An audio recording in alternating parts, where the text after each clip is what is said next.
Hello मित्रों, स्वागत है अपनी यूट्यूब चैनल नी अंदर। तो अपना मित्रों आया है चैनल में, तो आप तमामनु हार्दिक हार्दिक स्वागत है मित्रों।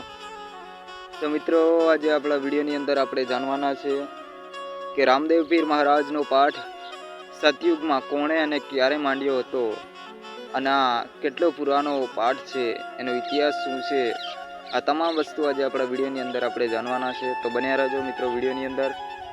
तो चैनल में नवा आव्या होय तेवा तमाम मित्रों ने मारी एक नानी एवी रिक्वेस्ट है कि चैनल में नवा आव्या छो तो मित्रों चैनल ने सब्सक्राइब करी लेजो अने विडियो सारो लागे तो विडियो ने लाइक पण करी देजो।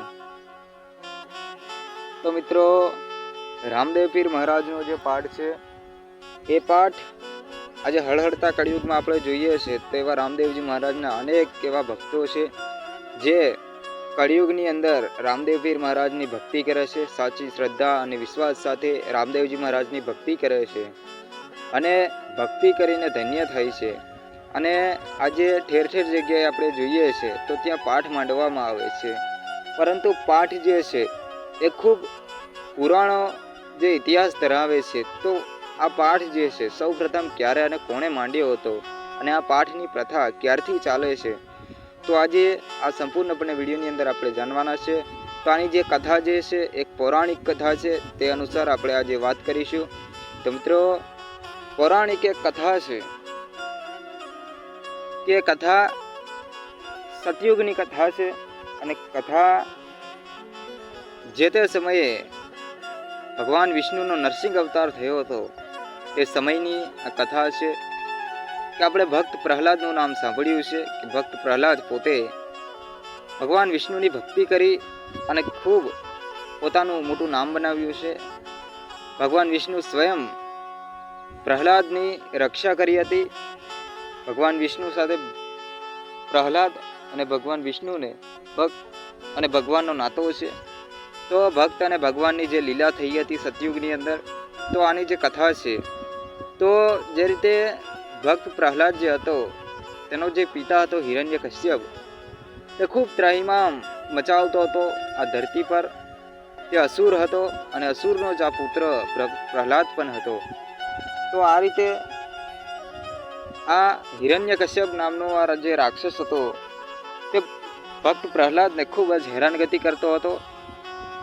जे ते समये ते आम मानतो हतो ज्यारे भगवान ब्रह्मा नी ए भक्ति करतो हतो, ज्यारे तपस्या करी हती आ हिरण्यकश्यप नामनो राक्षस, त्यारे भगवान ब्रह्माए प्रसन्न थईने जेने वरदान आप्युं हतुं ए पोते ज मांग्युं हतुं वरदान के आने कोई मारी न शके, न आकाश में पाताल में कोई पण जग्याए, न धरती पर, न सांजे न सवारे क्यारेय पण, न अस्त्र थी शस्त्र थी, न मानव न दानव कोई पण एने मारी न शके तेवुं तेने वरदान मांग्युं हतुं।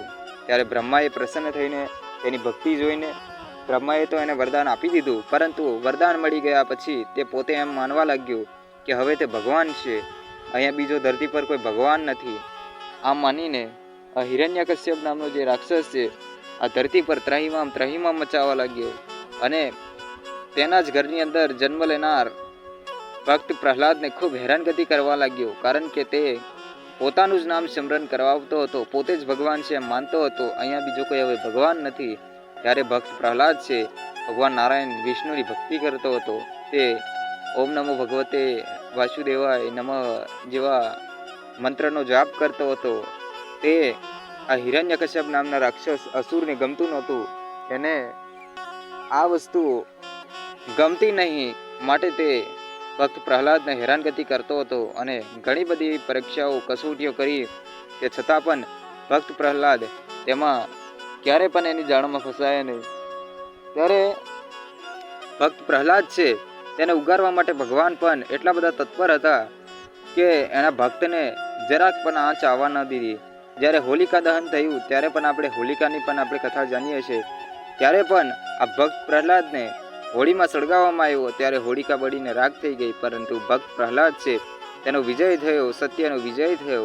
आम सतत भगवान तेने उगारता रह्या। भक्त प्रहलादनी भक्ति एवी हती, ए धन्य छे भक्तिने, ए भक्तिए भगवान विष्णु नारायणे तेने तार्यो। त्यारे जे ते समये भगवान विष्णु નરસિંહ અવતારનું રૂપ લઈને ખંભામાંથી પ્રગટ થયા હતા. જ્યારે હિરણ્યકશ્યપ ખંભામાં ગદાનો ઘા કર્યો અને ખંભાની અંદરથી ભગવાન વિષ્ણુ નરસિંહ અવતાર લઈને આવ્યા, ત્યારે હિરણ્યકશ્યપનો વધ કર્યો યુદ્ધ કરીને. ત્યારે સંધ્યા વેલાએ હિરણ્યકશ્યપને ભગવાન નરસિંહ પોતે યુદ્ધ કરીને તેને માર્યો હતો અને હિરણ્યકશ્યપનો વધ કર્યો. અને પછી ભક્ત પ્રહલાદ ને દર્શન આપ્યા. ત્યારે ભક્ત પ્રહલાદે પ્રથમ વખત સતયુગની અંદર આ નરસિંહ અવતાર જ્યારે ભગવાન લીધો હતો, ત્યારે ભગવાન આ ભક્ત પર દયા કરીને તેને હજરા હજુર નરસિંહ રૂપના દર્શન કરાવ્યા અને આ જ રીતે હિરણ્યકશ્યપનો પણ વધ કર્યો હતો. ત્યારે આ ભક્ત પ્રહલાદ છે ત્યારે પ્રથમ વખત સોનાના સિંહાસન ઢાળ્યા હતા અને સોનાના સિંહાસન ઢાળીને સોનાનો પાઠ માંડ્યો હતો અને સોનાના પાઠની અંદર જ્યોત પ્રાગટ્ય કર્યું હતું. અને આ જ રીતે સોનાનો પાઠ માંડીને તેઓ આ પાઠ માંડ્યો હતો અને સોનાનો જે પાઠ માંડ્યો અને સોનાના સિંહાસન ઢાળ્યા અને જ્યોતનું પ્રાગટ્ય કર્યું. આ જ રીતે સતયુગની અંદર પ્રથમ વખત ભક્ત પ્રહલાદે ત્યારે આ પાઠ માંડ્યો હતો. રાજા પ્રહલાદ થઈ ગયા. આ રાજા પ્રહલાદે પ્રથમ પાઠ માંડ્યો સોનાનો પાઠ, સોનાના સિંહાસન ઢાળ્યા અને જ્યોત પ્રાગટ્ય કર્યું.